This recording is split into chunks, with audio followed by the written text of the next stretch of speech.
Hey everybody, Jay Schlansky here from the Fifth Trooper Network. I just want to take a moment to thank you for checking out this show. Did you know that over at thefifthtrooper.com we have tons of other content, including blogs, other podcasts, all kinds of stuff.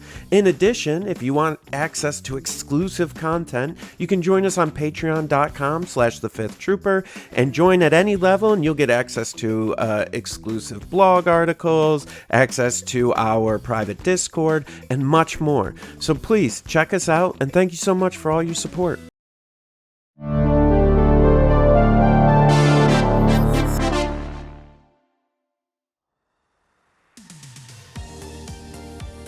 Welcome to the Notorious Scoundrels, a Star Wars Legion podcast bringing you the latest news, general perspective, and competitive discussion. Hello and welcome back to the Notorious Scoundrels podcast. I'm Kyle. I'm here with Mike. Hey. It's a little bit late in the week, but that's okay. That's all right. It is. Yeah, I had a long weekend trip to the West Coast, to Northern California / San Francisco. So that was great. It was super fun. But yeah, I got back very early on Tuesday morning. So our normal recording time is Monday night. And obviously I couldn't do that. So, but here we are. It's Wednesday night. You're probably hearing this on Thursday. I know the whole week is like time has no meaning. My body's on a different time zone. My kids' sleep schedules are all messed up. It's yeah. What day is it? I don't know. Anyway, but today. It is recording day for this particular week, whatever day that is. Who knows? So yeah, West Coast is beautiful. Not the best coast, just so we're clear. The East Coast definitely has better Legion players. That's for sure. I feel confident in that these days. Yeah, but there are some pretty significantly awesome looking mountains and trees, at least in Northern California. There are, particularly if you'd like to go spend some time on Endor. Yeah, I mean those sequoias are ridiculous and enormous and very tall. Yeah. Anyway, speaking of Endor, we are not going to talk about Ewoks today, but we are going to talk about Star Wars Legion. So all right. we're gonna talk a little bit about, we're gonna do the obligatory Commandos and/or Experimental Droids discussion. It feels like we have some approach this discussion from some angle every week, but we have been lamenting the lack of practice games / data on the actual matchup between Experimental Droids and Commandos, because Commandos have kind of been all the hot rage and everyone's been playing Commandos, and even though Experimental Droids is still really good, nobody's really playing it. So I know that you played against Experimental Droids with Commandos, and more specifically Obi-Wan Commandos this past week, so we'll talk a little bit about that. We're going to plug Everwinter, which is coming up in October, right? It is. Yes, I believe it is like the tail end of October. Yeah, so we're going to talk a little bit about that briefly, and then we got a Mini-stravaganza schedule. So that's coming up soon, starting on the 18th of July. So we're going to do a little bit of speculating wildly to maybe discuss what we think they're going to talk about, and we're going to go over at least the Legion-related panels that are on that schedule. So first, let's plug Everwinter, because it's a tournament plug. So tell me about this tournament. I'm very curious. I saw pictures of tents and cabins and stuff. So I'm curious about this. Yeah, so it's October 26th to October 27th in Massachusetts. It's a team tournament, which is the main reason that I'm amped for it. I think we're, team tournaments on the rise, and this one seems to be one that could, get a lot of people involved. So it is don't sticker shock, but it is $900 per team, which is a team of 3. A team of 3, but it includes room and board for the weekend and food. Okay. which is so essentially $300 a person for room, board, and food. Yes, which I believe includes 2 nights and food for I think both days. Okay, So it's pretty reasonable. which is like, you know, Atlantic City, the hotel was $250 for one night. So, you know, Right. this is $300 per person, and you're getting the food and it's the tournament entry and all that stuff. So while $900 is a lot on the top end, you know, I think once you shake out expenses, it's actually much cheaper than a normal tournament. Yeah. So yeah, I think as far as the format and stuff goes, I'm not sure that that's been finalized, but you know, it's out there. You can register. I think it's on wickeddicey.com. I'm sure Jay can probably link that in the description if he listens. She listens. Okay, all right. And yeah. So looking forward to that. Hoping everybody can make it out. And that's Everwinter. Do you have to sleep in a tent? You do not.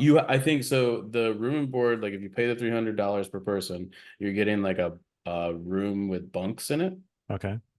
I think Like there's summer camp style? summer camp style. Yeah. You Okay. know, it's like 4 bunks in a room type situation. Uh-huh. You're like bunking with your teammates. So, but my understanding is it's at a campground. So if you want to, you know, go in a tent, like that is also something that is on the table. Okay. So, if it's nice, I might actually bring a tent and like camping gear, and I don't know. It's been a while. Yeah, camping is fun. I don't know that I would necessarily want to bring minis and stay in a tent. The cabin sounds totally fine for miniatures.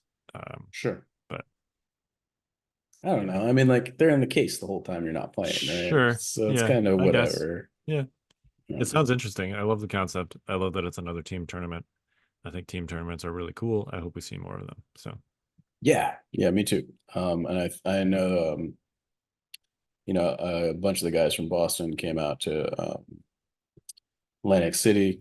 I'm pretty sure that they're involved with running this. So definitely looking forward to seeing them again. And just they seem to have a good thing going with Everwinter, and they've got a couple other one, Iron Weld.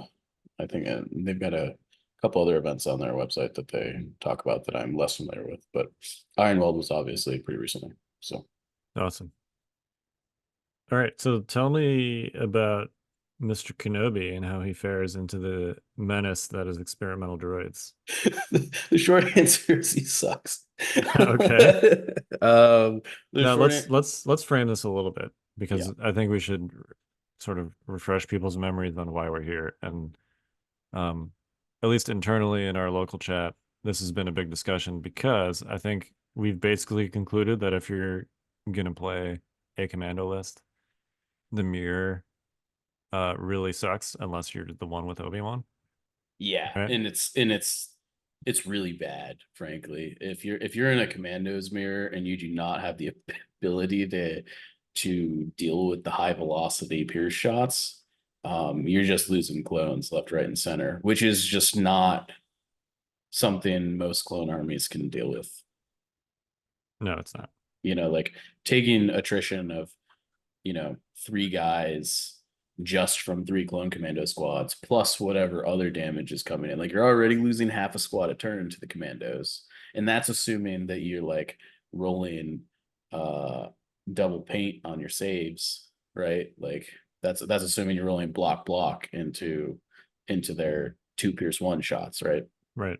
So if you're not rolling block, like the commandos are taking like a whole clone unit off the table by themselves every turn, which for 225 points is pretty good. Yep.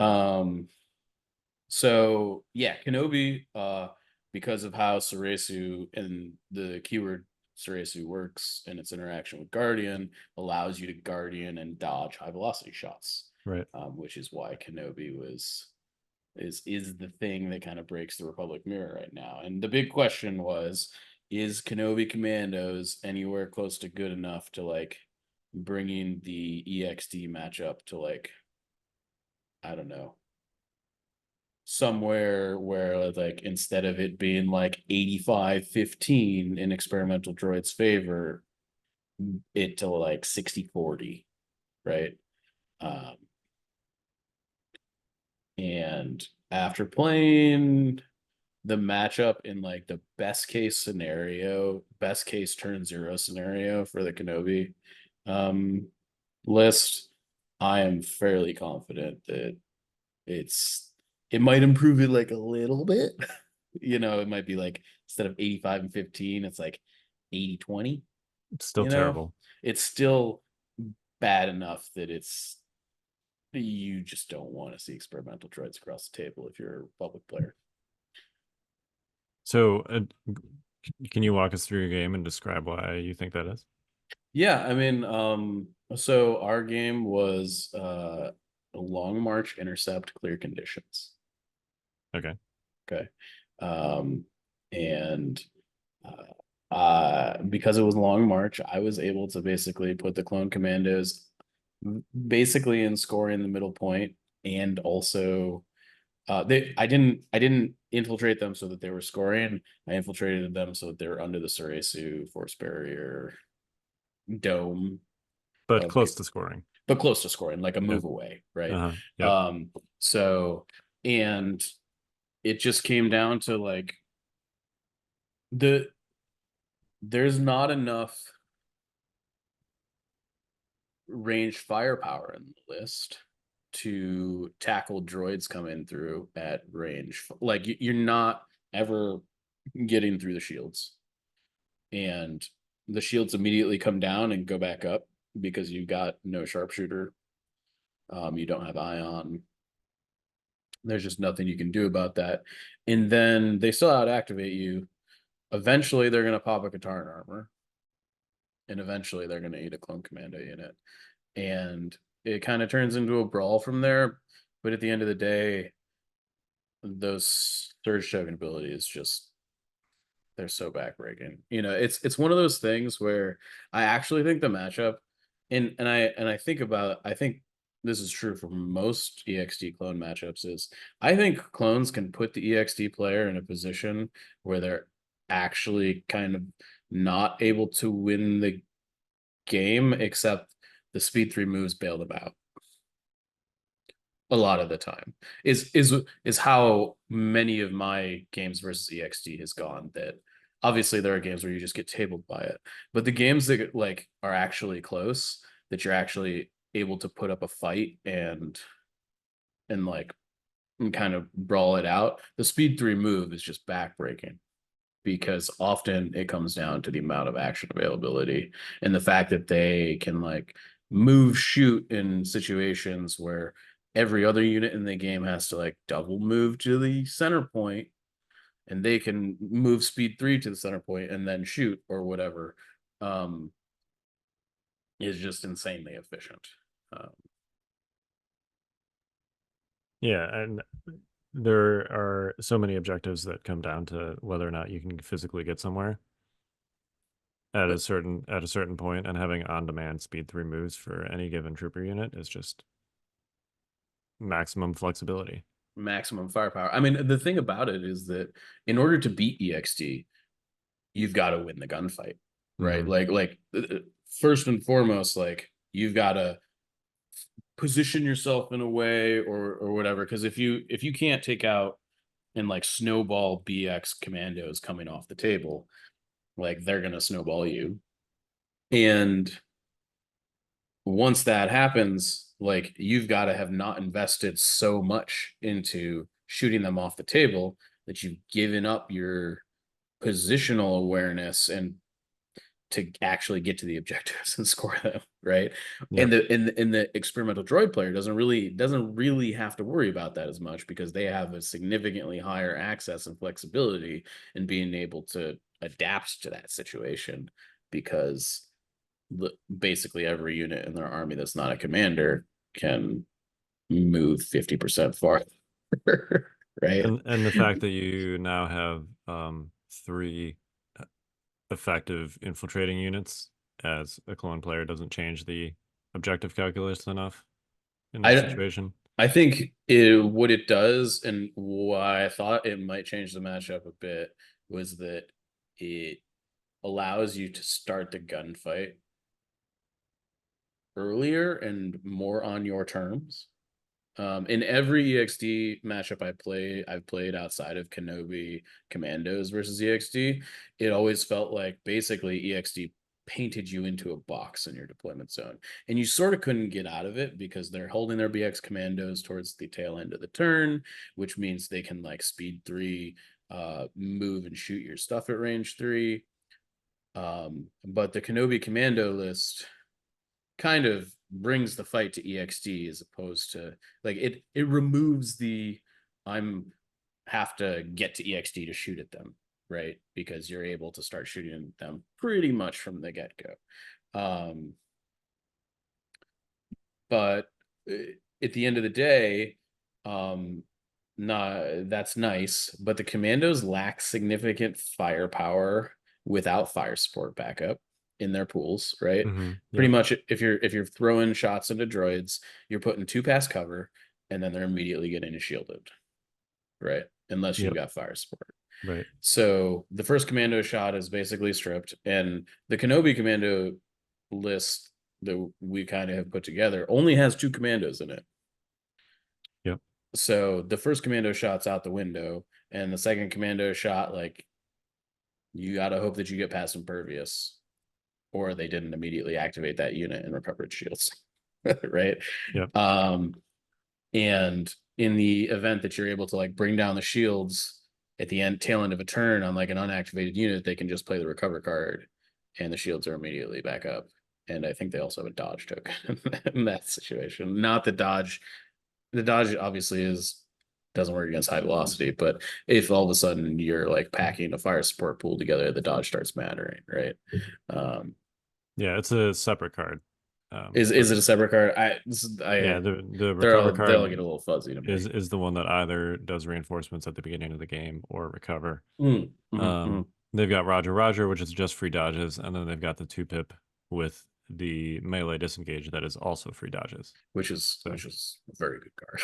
Yeah, great. Yeah. So I think the TLDR here is that yeah, that's not really a winning strategy. I mean, maybe we can wait out and see if Bad Batch changes that calculus. I sort of think the answer is no. But I think that's where we stand on a Republic versus EXD meta take. I know that we talk about this every week. Legion's kind of stale at the moment as far as the competitive meta, so this is kind of what we have to talk about. Yeah. So yeah. I'm excited to see if, I know we're at this point still many months away, but I'm excited to see if the Rebel saboteurs and or the riot troopers change that calculus at all. Unless we get other big changes, I'm skeptical that would be the case. It doesn't seem like one unit is going to be enough to, get like Rebels or Empire back into the conversation here, but I don't know. I could be wrong. Yeah, I mean, I think it really depends, right? I think Clone Commandos were a good enough unit that they pretty much changed the Republic faction overnight, even if they're not winning the EXD matchups, right? Like that's true. So I do think that they certainly have the ability to design overpowered units. Well, and if we don't know what rank the Sabs or the riot troopers are going to be, I think that they strongly implied at least the riot troopers are going to be core units. I would be surprised if they weren't based on just their stormtroopers, right? Yeah. I could see the saboteurs being either special forces or core units, but either way, particularly if they're core units, I mean, yeah, I guess if they're super good, that could drastically change how you do rebel list building. So, yeah, it's possible, I guess. Yeah, tough to say, I think, obviously, without knowing much about it. I do think a lot of that stuff. Do we want to just like get into the Ministravaganza speculation? Yeah, I feel like is that's this a flawless sort transition here that we're yeah. All right. So Go for it. Ministravaganza is 3 days, starting on July 18th, which is Thursday.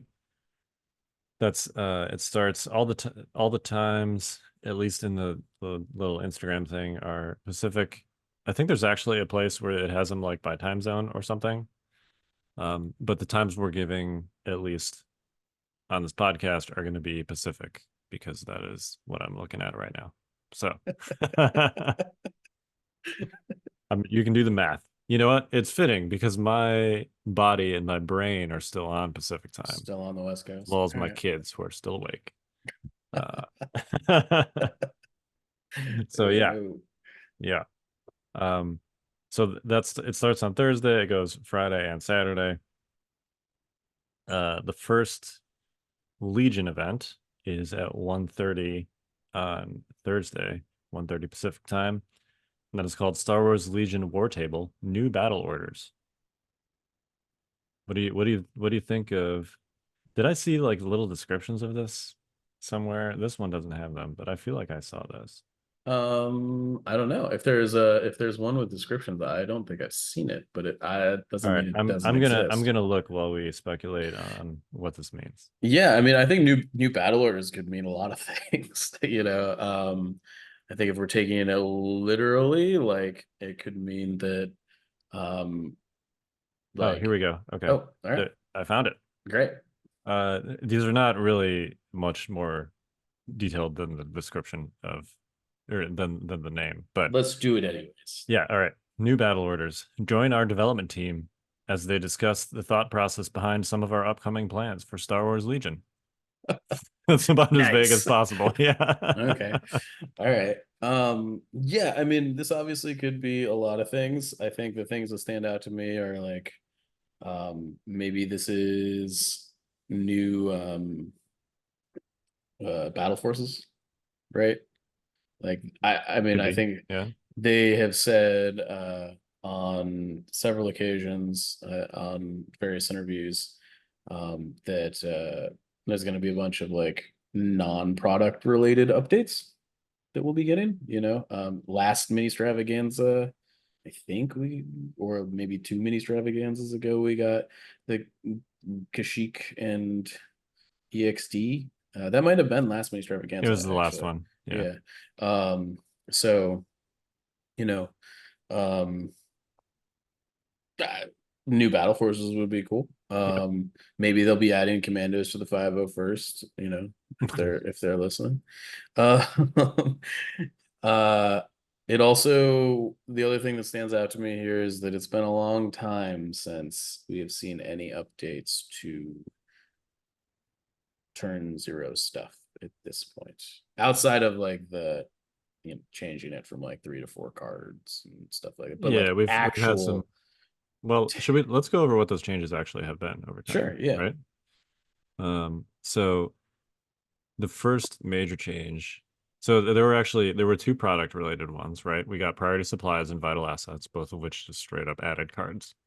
Yes. Priority supplies added 3, one from each category, and vital assets added another 6, I believe it was 9. 9. I think it Okay. was 3 for each category.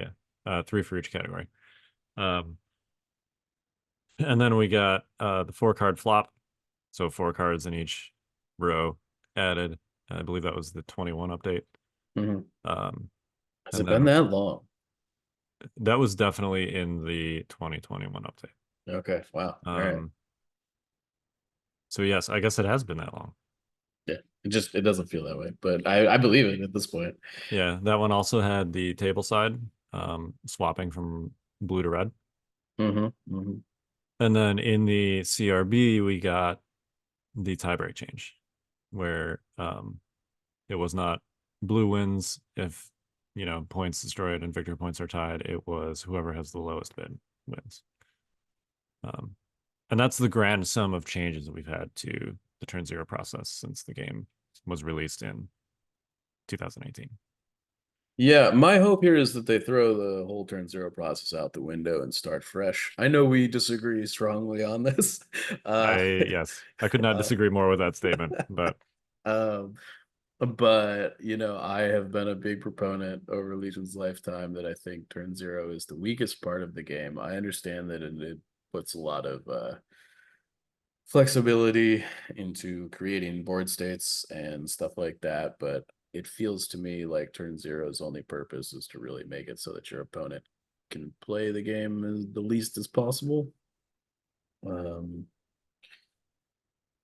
That's fair. You're not the only person I've heard that from. Personally, I think that I really like that there's player agency involved in setting the conditions for how you're going to play. Mhm. Coming from playing 40K for 25 years, I think that, the way that they do missions, which is essentially either random or it's like fixed when you show up to a tournament, I've always found that really boring. It's And definitely boring.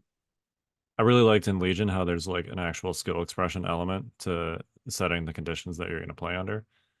I definitely do appreciate that, particularly if there's like big skill gaps between the players and how they understand how that's going to work. You can create situations before the game even starts where like one player has a significant advantage. Yeah. Or a complete advantage. I mean, I think that washes out as you equalize skill levels, and when that happens, I find it a really interesting strategic element, particularly like the flop and veto process. I really enjoy that. I really like how that plays out and the decisions that it forces on both players and the agency that it gives them over how the game goes.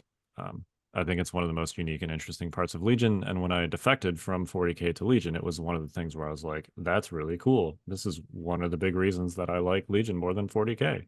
Yeah. I think that's very fair. That and the cover system basically were like the two things that really sold me on like wanting to come to Legion from 40K. So there's lots of other things I like about Legion over 40K, but those are like the two major ones. And there's only one left. What's that? Well, there's only one thing. I mean, the cover system's been completely reworked. So. Sure. Yeah. No, I should clarify the original cover system. Yeah, I mean, like, look, I think while I would like them to throw this completely out the window, I think that would be a pretty substantial change, and perhaps that's unlikely. I think let me ask you this. Yeah. If they made it like the MCP process, would you consider that to be them throwing it completely out the window? I don't know enough about the MCP process outside of it's a bit more collaborative and that both players bring pieces of the battle deck essentially into the game. Yeah, so one player brings I don't actually know like what these things do, but one player brings like one set of things and the other. So actually I think both players bring both sets of things, and then you do some kind of roll off. And then the winner gets to pick whether they're using their one of them's extracts. I don't remember what the other one is. Sure. But whether they're using, their deck for one thing and their opponent's deck for the other, or vice versa. And then you basically draw randomly, is my understanding of how that works. From after you resolve, like, player, we're using this player's extracts and this other player's whatever the other thing is. I apologize to all the MC players out there for my ignorance. I've definitely watched it played, but this is not a part of the game that I've been paying extreme attention to. Yeah, me neither. Though I am painting my first list presently. I've got 6 guys, 6 of 10 guys done. The miniatures are great. I still have some that I got for free from Adepticon a while ago, sitting in my basement, that I haven't specifically like not sold because I want to paint them. But I'm in the same boat. I have not purchased any MCP product on my own. I've got like 25 of their miniatures because I already have all the Legion stuff, so this is what I spend my store credit on. Yeah. But to go back to your question, I think the short answer is yes, I would be okay with that. I think I would like to see one of two things happen here. Okay. If they're going to maintain what we currently have as turn zero. Yep. I would like to see the process be more collaborative in that maybe there's some combination of battle decks in turn zero, and it's not just one person gets to kind of veto half of the objectives and deployments in the game before the game starts. Yep. And I think the other thing that I would like to see from a turn zero standpoint is I would like to see more diverse and just more ways to score overall, or more avenues to score in a standard Legion game than just the main vector axis of the objective card that is on the table. So like secondary objectives. I would like to see secondary objective. Like, I would even not hate to see like you have two primary objectives or something. Like you're playing payload and intercept or something Yeah. to that extent, because I think that would. I don't actually know, but I think that would produce game states that are less advantageous from the jump, than just playing hostage exchange, and you don't have a force user and your opponent does, so you're kind of screwed. Or you're playing bomb and run and you don't have any vehicles whatsoever, so you got to hoof it across the board, and like if you don't know what you're doing, also kind of screwed, right? And Yeah. And yeah, yeah, I think having it be collaborative and having both players contribute cards, I definitely like that as a concept. The thing that I would most miss and that I would hate to see them remove is the flop and veto process. I definitely don't have an issue with both players contributing cards. I think that's interesting. I've always thought it'd be cool if there was like a separate set of, red player conditions or whatever. And like, one player just contributes all the conditions and the other player contributes the objectives and deployments or something like that. I think that'd be cool. But the flop and veto, I feel like is just, I've always found that super interesting. I will say too that I think, one of the criticisms about the whole process generally that you brought up in this episode is that currently you can create situations where even before the game starts, there's like a significant advantage to one player. I think that has more to do with how skew friendly some of the objectives themselves tend to be rather sure. than anything inherent to like the process of laying out and vetoing cards before the game starts, if that makes sense. I agree with that. I think It, there are definitely changes that could be made to the existing cards to make them far more friendly to everyone, right? Intercept could be vehicles can also score. That seems like an easy win. right. Like there's no reason vehicles should not be able to score intercept. Yeah, because because yeah, because if you get rid of like the flop and veto process, and then you basically leave the objectives as is, then all you're doing is replacing like a player agency situation where one player has a significant advantage at game start with a random process where one player still has a significant advantage at game start, potentially. Yeah, it's just you don't know you have the advantage going in, so you can't plan for it from like your list isn't designed to specifically abuse that. It's harder to advantage skew to the generally. objectives. Yeah. But you can still end up in a situation where like I have a force user, my opponent does, by whatever process we took, we ended up on hostage. This is still going to be like a very difficult game for whoever doesn't have the force user. Yeah, and this is where like I think the game would really benefit from secondary objectives or second primary objectives or whatever you want to call it on things like hostage exchange, where it's like there's really only two things in hostage exchange that matter, and they're where the hostages are, right? And like the other 85% of the board is almost irrelevant, which is cool I think it sets our game apart from a lot of other war games in that like you can basically get tabled in those games as long as you don't actually get tabled, you can still win, like and it's actually like a very reasonable chance to do that. Yep. But it also, I think, after playing Legion for what 6 years now, Yep. that's kind of stale to me. It's not very. We can level up this process, I think, into something that is a bit more evolved. And I think just like looking at, again, I haven't played MCP, but I have played Shatterpoint. Uh-huh. Like They don't have a ton of missions, but their missions are far more like lots of things happening all at once. And I'm kind of hoping that it's going to be a little bit more of that, is what we see here. Yeah, that's fair. All right.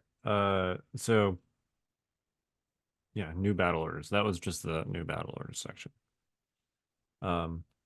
Let's see. The next one is Star Wars Legion Roadmap, which is at 9 a.m. Pacific on the 19th, which is a Friday.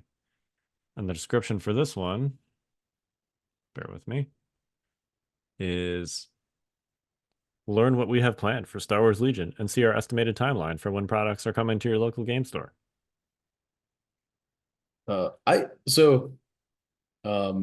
When they gave us an actual roadmap at Adepticon, which really was not that long ago. It's going to be what, like 4 months between Adepticon and this? It will have been almost 4 months, yeah. It almost feels too soon to get an updated roadmap. I'm not complaining. I want to be very clear about that. Yeah. But maybe we'll get some more images or something. I mean, they showed us some of the stuff obviously at Adepticon, but a lot of those were like renders and such. Maybe we'll get some actual painted minis. Maybe we'll get some images for stuff that they've talked about existing, but they haven't actually previewed. Who knows? So they've been like saying a lot about big changes on the horizon and stuff. I feel like we didn't see a ton of that at Adepticon. Like Adepticon, I know that we had a roadmap. I know they showed us new units and they kind of, I guess, talked a big game, but I didn't really see much in the way of like game changers there. I feel like this is where the game changers are going to be.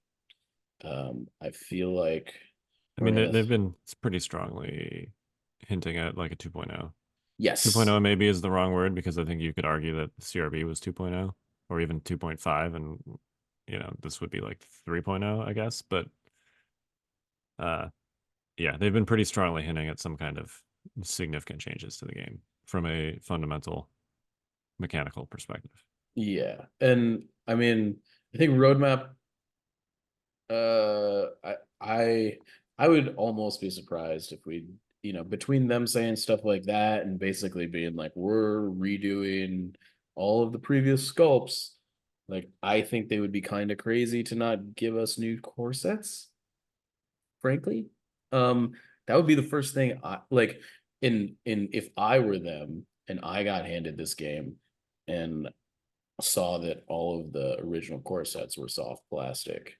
Yeah, that would be the first thing I would put my sculpting and dev team on personally. I'd be like, okay, we've gotta update the, and like the starter experience is half the battle in getting people into these games. Like once you get them to buy the game or want to buy the game, you've got to get them to want to buy more once they buy the starter set.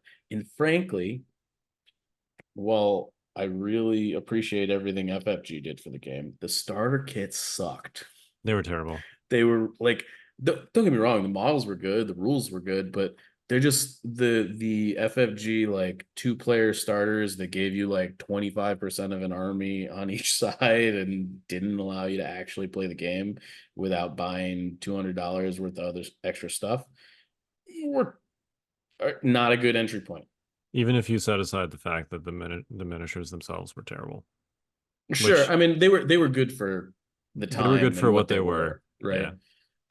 And I know that one of their objectives with having the soft plastic minis like in their own self-contained bags and everything was that they knew that they'd be kind of getting a lot of players porting over from games that were not Games Workshop games. Mm-hmm. And therefore they're, if they just like hit us immediately with the hard plastic sprues, there'd be a lot of people that would just be turned off by that. So I definitely respect that as an idea. But as a person myself that was coming from a GW game, I came over to Star Wars Legion. I was like, man, the rules for this game are amazing. It is really fun. It is exactly what I've been looking for a game. These models are garbage. They weren't great. But I think, when somebody new gets into the game right now, my direction for them is don't touch the starter sets, buy a Battle Force box and buy an Essentials kit. It is much It's better. better value. It's better value, and you're getting basically an entire 800 point army for the most part in a box. Like you maybe need to buy like one or two. You probably need to units, buy another thing, depending on yeah. like the 501st one is basically 800 points out of the box. The Separatist one I think is like 640-ish or something. Yeah.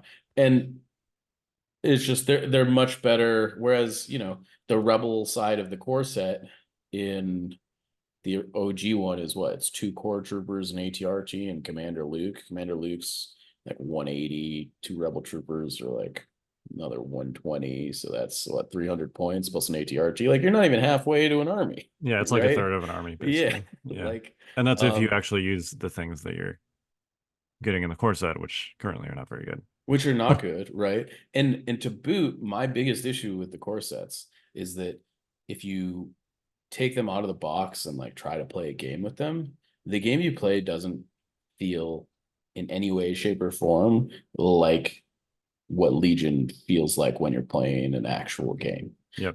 Because it's not even close. You're like, I play Return of the Jedi. Your entire army has orders, right? Right. Yeah. And it's like that's not how that actually works, and so all of that is to say, I'm hoping this roadmap is like, here's 2.0, here's a new core set or core sets. My hope is that this more looks like here's a core set for each faction, or a Battle Force starter for each faction, or something. I don't know.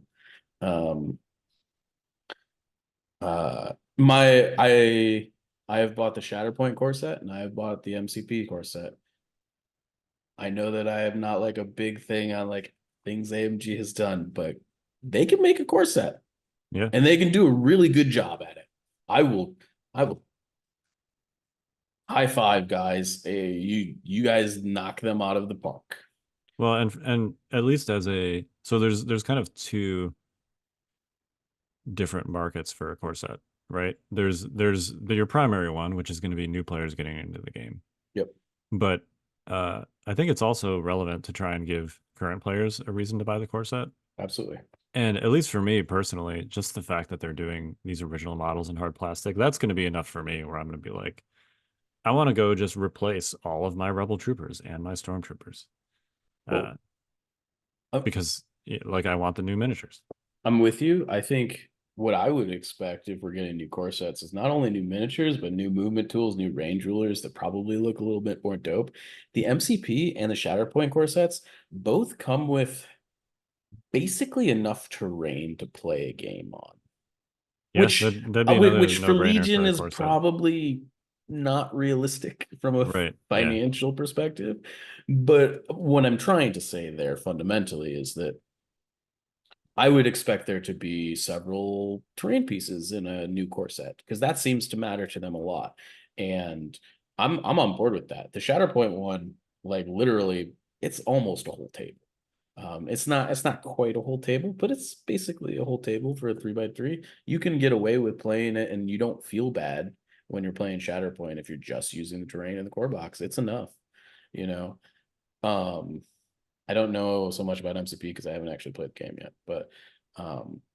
but there's there was like cars and dumpsters and lampposts that you can like throw around the board in the MCP core set. I don't know. I would love to see a starter experience like that where it actually gave people the tools to play the game the way it's supposed to be played straight out of the box.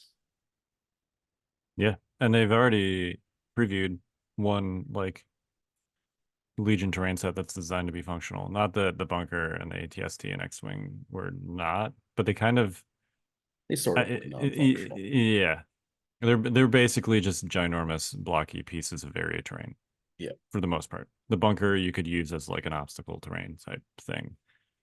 But the outer, I think it's called the Outer Rim terrain set, The it new actually one. has the new Yeah. one that they previewed at Adepticon. There's more like linear terrain pieces in it, so it's supposed to be a little more modular, where you can kind of take bits from it and use them as like scatter. Maybe there's a building there. I don't know. They didn't preview all of it at Adepticon, but maybe I'm sure we'll see more of it too at Ministrav. So Well, the good news is that I'm gonna skip the 10 o'clock one real quick and go to the 5 o'clock one. It's okay, Star Wars yeah, Legion Battle Colors Outer Rim Battles.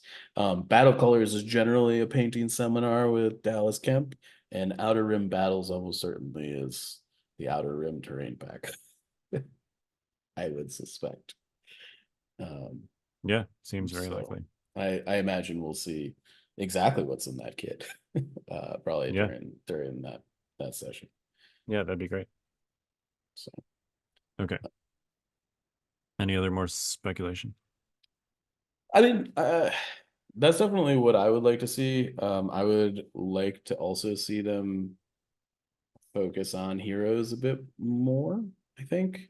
I would like to see particularly the Republic and Separatist factions have more access to characters moving forward. Yeah. I think, the Rebels and Imperials have a roster that is pretty lengthy at this point between natural stuff on their roster and a lot of mercenary options that they have access to. Republic and Separatists still feel kind of incomplete in that sense, and there's some major players that are like not here. Where's my Mace Windu? That's Yep. what I want to know. Mhm. Um, I think we could see new Gunrays and Yeah. you know I would love to see Newt Gunray actually on the table. I think that'd be amazing.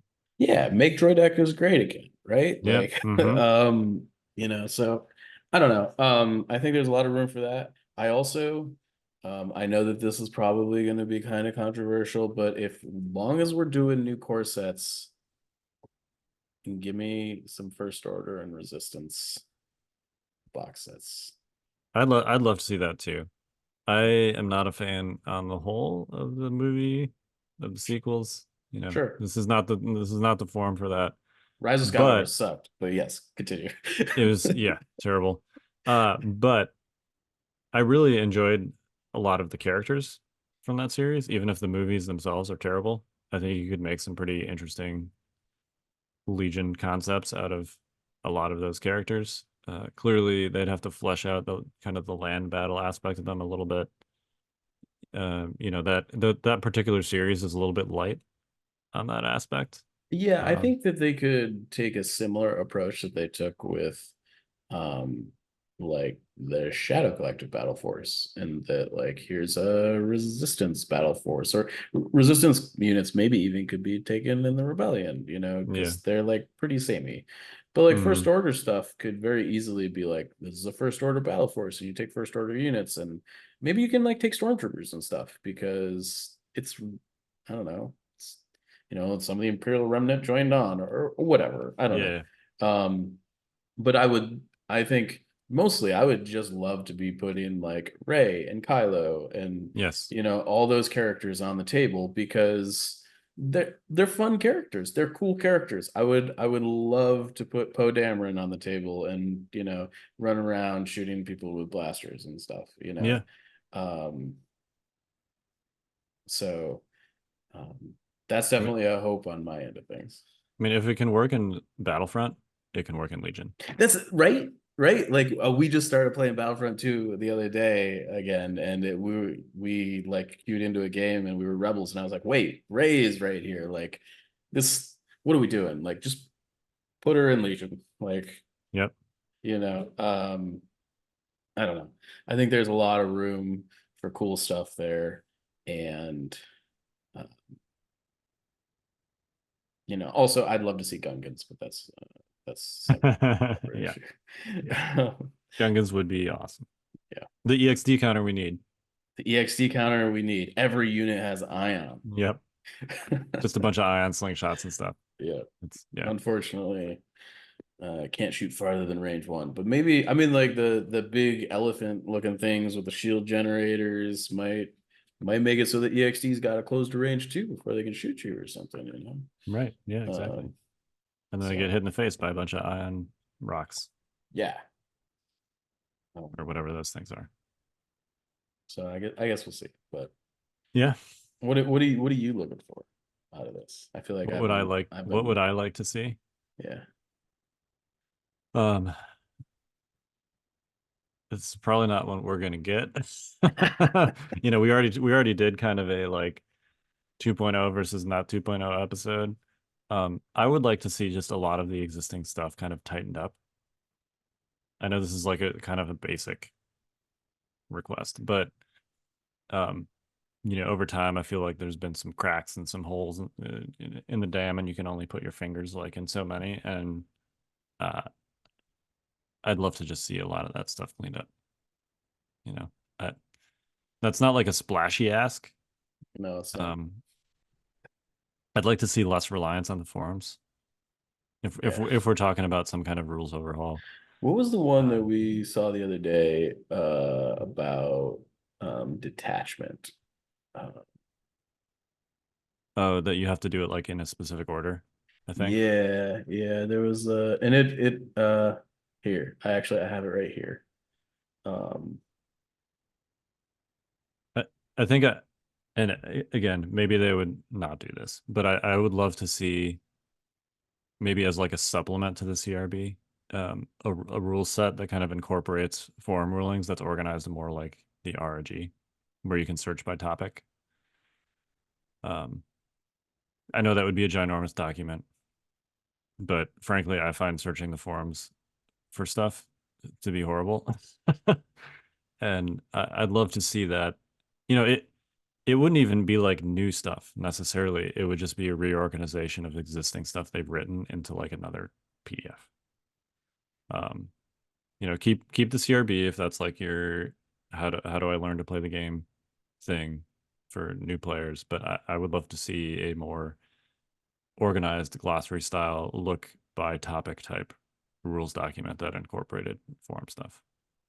So, and I think that would go a long way towards kind of cleaning up a lot of the gray areas and rules bloat and stuff that we've seen over the years. So that's a boring ask. For a splashy ask, and maybe I'll get this with Rebel Saboteurs, but I'm an OG Rebel player. That was the faction that I started playing when the game first came out. I'm not sure I've seen you put Rebels on the table in like 4 years. The last time I played Rebels in a tournament was SoCal Open in 2021.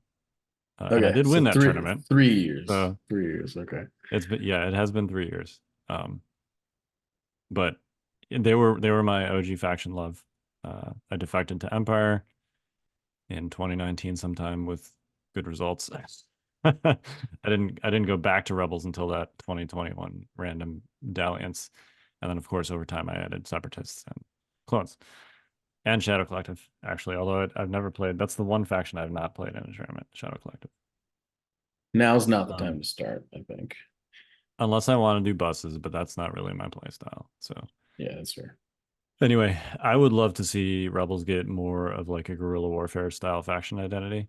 I feel like up until this point, they've kind of been sort of loosely like the Dodge faction, but they don't even do that as well as Republic does, slash the character slash hero faction.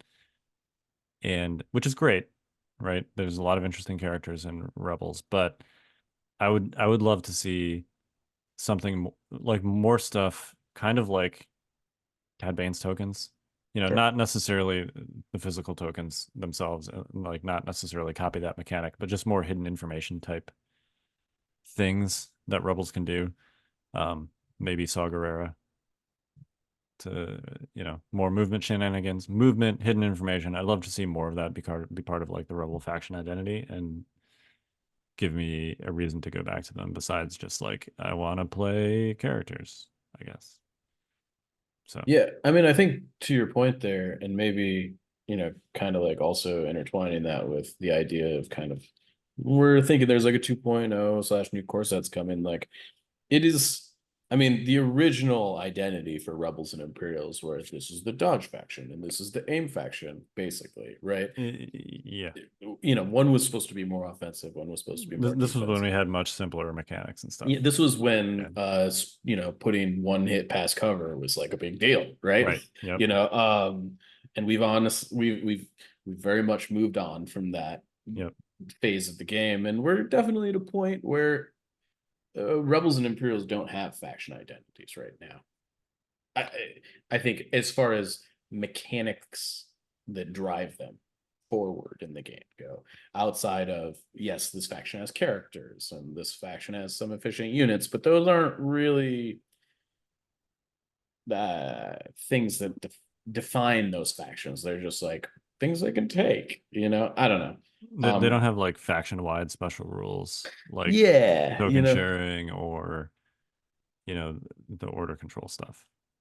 Yeah, and I think that the game has very much moved in a direction where, every battle force has special rules. Every, Republic and Separatists suffer from this less because they've got, the coordinate keyword and they've got the clone trooper keyword and the droid trooper keyword, and they have things that are inherently inbuilt into their faction identity that allows them to do cool stuff.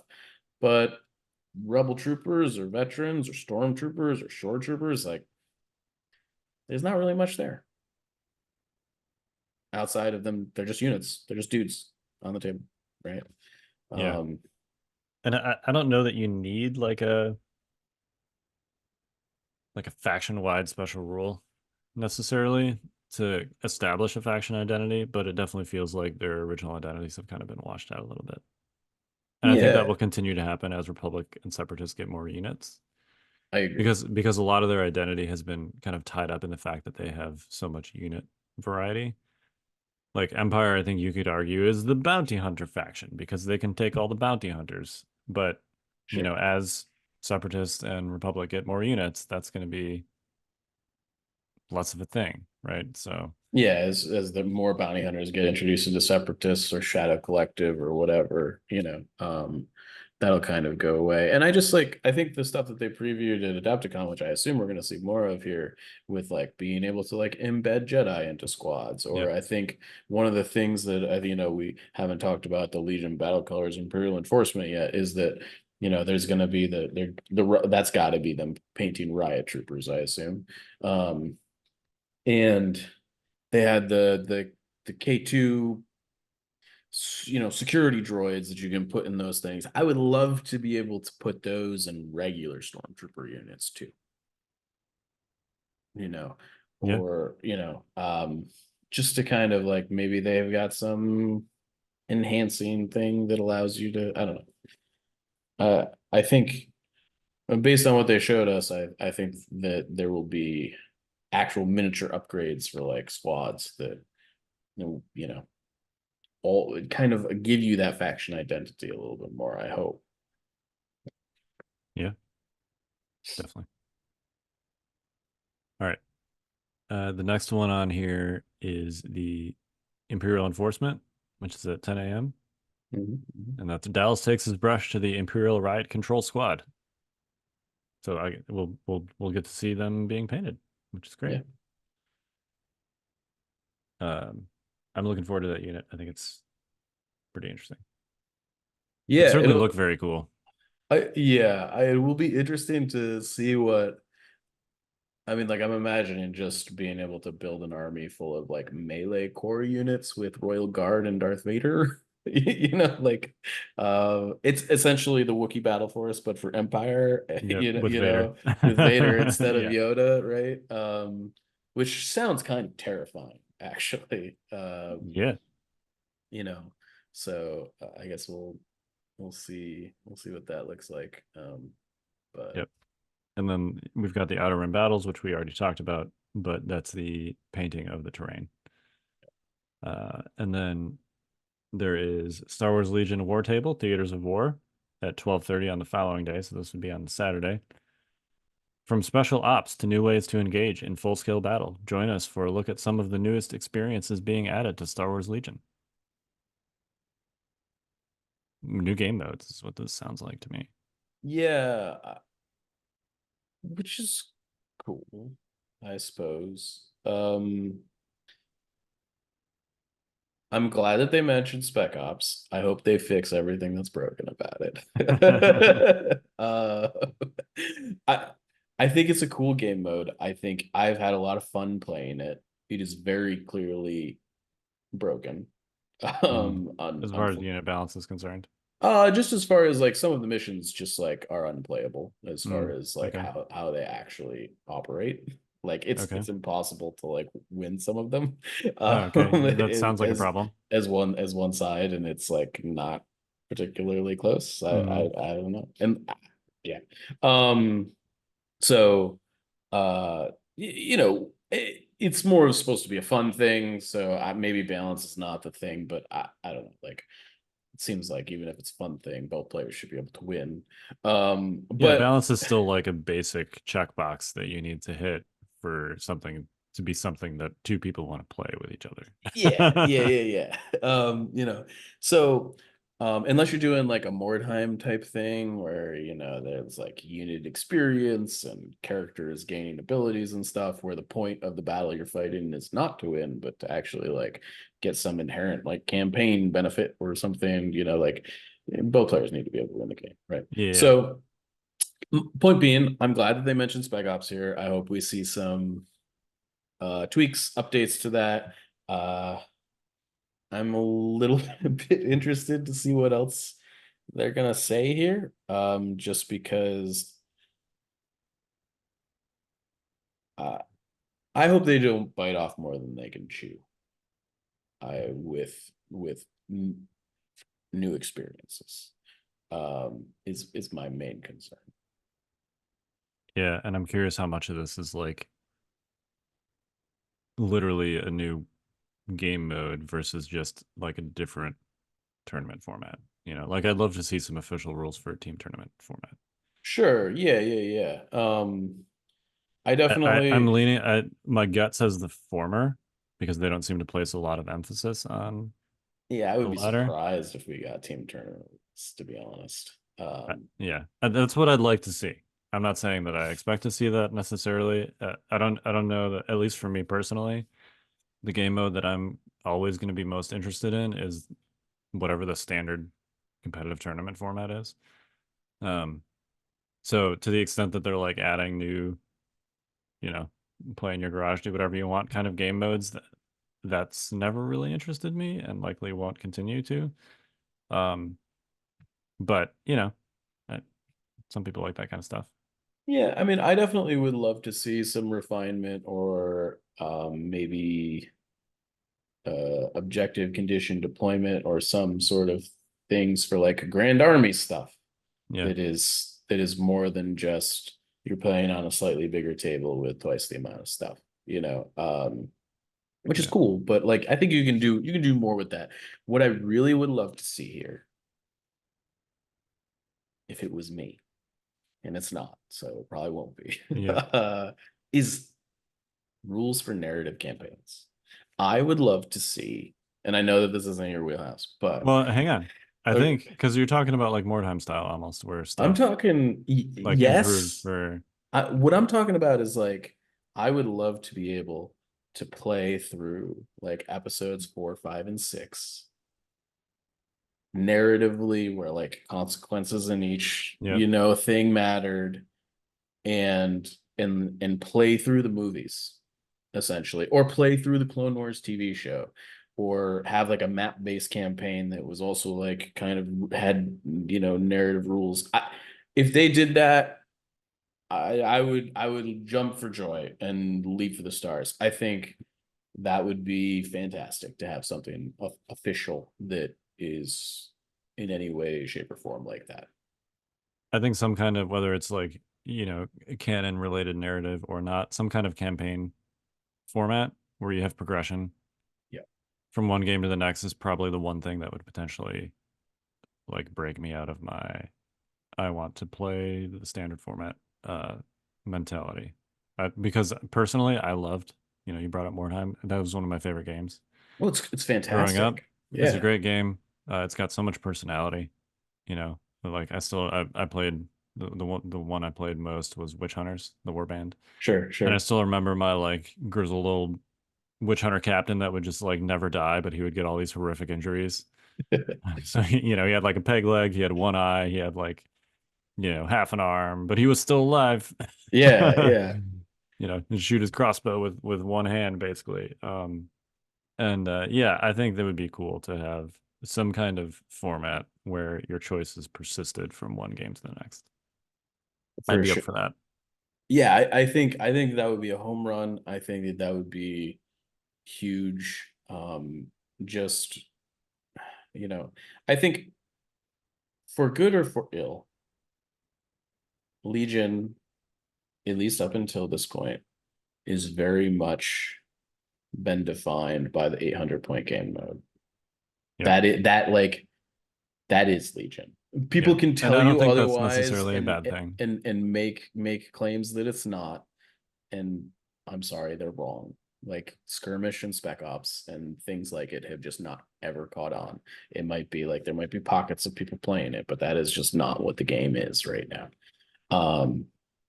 And I think part of that is that the other game modes just aren't that compelling. Right. And The most and compelling way to play Legion right now is the standard way to play Legion. right, Yep. the other game modes, the rules aren't tight. They're not balanced in any way. They're still trying to be like Skirmish is still trying to sort of be like competitive. There's nothing narrative or whatever Yeah. about it. It's just 800-point game mode scaled down. And Spec Ops is a little bit, not done. So yeah, I think I'm all about expanding stuff and seeing what they can do with it. So hopefully we'll see some more refinement there. And hopefully some sweet new ideas. Yep. Because they're definitely capable, for sure. All right. And then the last thing we have here on the schedule is Battle Colors Undercover Agents at 4 p.m. And that's the upcoming. I'm sorry, I've been calling them Rebel Saboteurs this whole time, but it looks like their official name is Rebel Sleeper Cell. My understanding, based on the way Will Schick described them at Adepticon, was that they were basically like unnamed versions of like the team in Andor. Yeah. Maybe we'll even get named versions. I don't know. But yeah, that could be very compelling. I would love to see a unit or a personnel slot upgrade that was like Grima Wormtongue in the Lord of the Rings game. I don't know. but If where you're you like familiar. add it to somebody else, or So you add it you to your opponent, you basically. take it as part of your roster, Right. but Yeah. Grima starts the game. You assign him to a character on the opposing team's roster, and he deploys like as if he had the detachment keyword for like that character. And the whole game, he just stays like 3 inches away from them, whispering like terrible things in their ear, and basically like making them roll worse. And like you can like kind of craft a cinematic moment where he like tries to stab them in the back and Yeah. probably fails miserably because he's Right. like trying to stab Gandalf or something. Right. Like Good luck with that. Yeah. good luck with that, right? Yeah. Yeah. But like something like that would be kind of cool. I don't know. I could see them doing something like that with like the sleeper cells or something. Yeah. And that would go into my wish list of things for Rebels that are interesting and outside the box. Yeah, As far yeah. as like hidden sneaky shenanigans. X amount of dudes on the opponent's team are actually undercover rebel operatives that turn and start shooting at them, midway through turn 2 or something, Yep. Or make the unit less effective or something. Yeah. Definitely could be very cool. Yep. All right. Well, any final thoughts? Well, we're getting closer to Ministravaganza. Hopefully we'll have something to talk about other than BX Commandos and Clone Commandos. I guess it's in less than a month at this point. The 18th, it's the 26th when we're recording this. It'll probably be like the 28th when you guys are listening to this. So it's really only like 3 weeks away. Yeah. Yeah. Unfortunately, next week will probably be at a minimum more experimental droids because we are both going to a tournament this weekend. It's okay. I'm gonna beat the crap out of you. It'll be fine. We'll see. I mean, we'll get to test the matchup again, I guess, right? You think we're gonna test the matchup? Yes, we were gonna test the matchup. Are you bringing iron spiders, Mike? That's exactly what I'm doing, Kyle. All the ion spiders all day long. Just rebels with six of the ion weapons in the rebel troopers. I will say one of the things I look, I haven't played with ion in a very long time. But I have like started using it more recently. And specifically the amount of times I have shot something with shield tokens with something that has ion, it's like pretty low. Yeah. But I actually I didn't realize that they don't shut down all the shield tokens. It just shuts down the shield tokens equal to the ion value. Right. Which is still pretty good, but not as good as you think it should be. Yes, that one. I definitely was like, oh, this ion one Pathfinder unit or whatever doesn't completely shut down your shield tokens. Yeah. Okay. I feel like Droidicus would be pretty hosed if it did all of them, because they have like what, 4 shield tokens? Yes. I mean that would just make them totally helpless, basically. Just get hit by one ion weapon. So yeah. It's definitely one of those things. I just don't play enough with ion and things with shield tokens. But now I play every game with things that have shield tokens. So. Yep. Which you got from another expansion because they weren't in the commando box. Yes. In fact, I actually really struggled to find enough shield tokens for my commandos because they're not in very many things. Thankfully, I had bought BX Commandos. There you go. For the inevitably, if the rules don't change before next year and we don't get points updates and things, inevitably when I'm gonna have to switch over to playing droids for the foreseeable competitive season. Hashtag RIP. Yeah, that's fair. I suspect we'll see something. Maybe. Even if it's just like a placeholder balance pass before we get 2.0 or whatever. Yeah, that would be cool. I'd love to see some shakeups, but yep. Bad Batch all the way down. Yeah, Bad Batch is going to be proxy legal for this tournament on Saturday, so. It is. I think a lot of people are going to be playing Bad Batch. I think you're right. Hope you brought your Pierce guns, boys. Yep. All right. Well, we are the Notorious Scoundrels. I'm Kyle. And I'm Mike. Stay fresh, cheese bags.